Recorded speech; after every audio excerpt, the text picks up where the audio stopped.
Hi everyone, my name is Abimbola Ian and I have another book review. Drums rolling. And so since I did the first video, I thought why not? I may as well do the second one on the it's coming up as opposite. The Seven Habits of Highly Effective People by Stephen Covey. I know. So this book is one of those books where I've always rolled my eyes at. Like, oh, everyone talks about this book. Duh, what do they think it is? The Bible of self leadership, But I finally started reading it this year also, and it actually has a lot of good stuff in it. And so I'm gonna share the first two um, habits and talk about it. So it's been a while. I've been reading this book for a couple of months. I started reading it, just like eating it up, and then school started, so I just kind of transitioned and slowed down a little bit. But I'm on habit 6 now, and it's been a good read. So habit 1 is being proactive, right? And so being proactive, Stephen Covey argues or says that you need to think ahead. So a lot of times, when we run into trouble, it's because we're thinking last minute, we're not planning. And it's not just about planning. So he has this page where he talks about time, this myth about time management and all of that stuff. Time management is good, but you have to manage yourself first.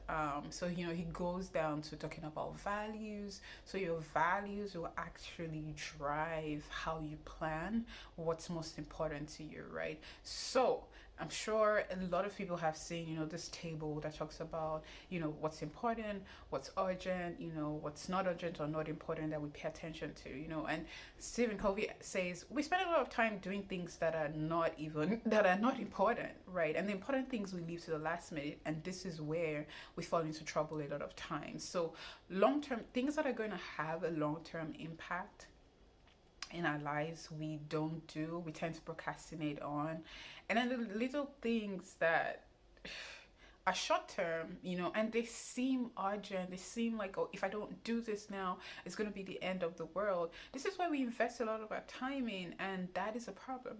So I'm going to use myself as an example because I want to be open and vulnerable here. And I also want people to learn from my experience, and also people to know, I want you to know that I am not perfect. So I am on this journey like you, figuring things out. So currently, I'm working on my dissertation proposal. The goal is to write every day, right? So I'm supposed to wake up in the morning and write. And sometimes I wake up in the morning and I'm like, I'm going to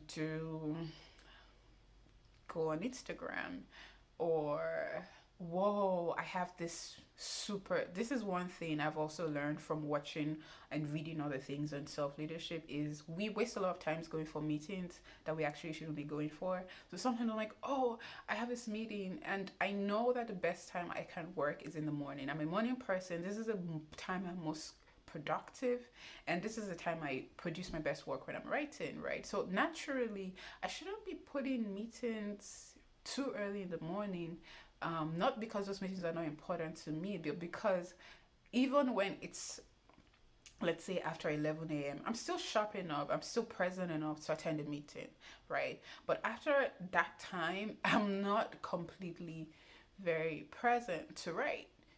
So it's knowing what part of the day you produce the best work, and trying to schedule things to work to, I mean, still be flexible, but trying to schedule things to that pattern. So it's really about self-awareness.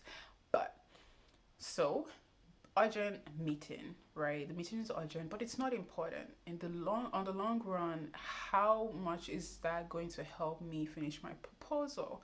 And my proposal is an important long-term goal because I need to do that to graduate, and I need to graduate to get a good job, and I need to get a job, so it just goes on and on, back to your personal values, right? So if my personal value is to be a good professor, a good educator, or a good social entrepreneur, and writing is tied to that, then I need to be paying attention more to writing, especially during a specific frame of time.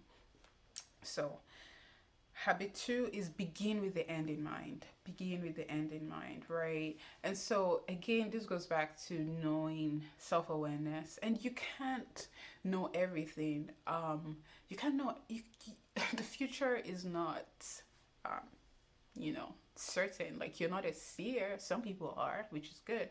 But if you are, that's good, right? But you can only plan and you can only try. But the good thing about it is that you want to be able to project. You want to be able to think about, okay, what I really want, right? What's most important to me? What's most important to my society, my community? How am I going to give back to my community with my life? All of those deep stuff, right? But whatever it is, you want to begin with the end in mind and then backtrack. So this is actually going to help you plan. Um, and this is also going to help you to not limit yourself, right? So one of the things, again, using myself as an example, one of my professors told me, when he was working on his dissertation, he would actually write 5 pages a day. And I'm like, whoa. But he had a goal, right? So his goal was like, by this time, by this month, I need to be done with this. Now, if I want to be done with this in 2 months, how much do I have to do every day? Average. How much do I have to do every day to meet that goal, right? And so he figured I have to write 5 pages a day, and it worked for him. So he was done with his dissertation very quickly. And this is something a lot of people find impossible. Like, how are you able to do that, right?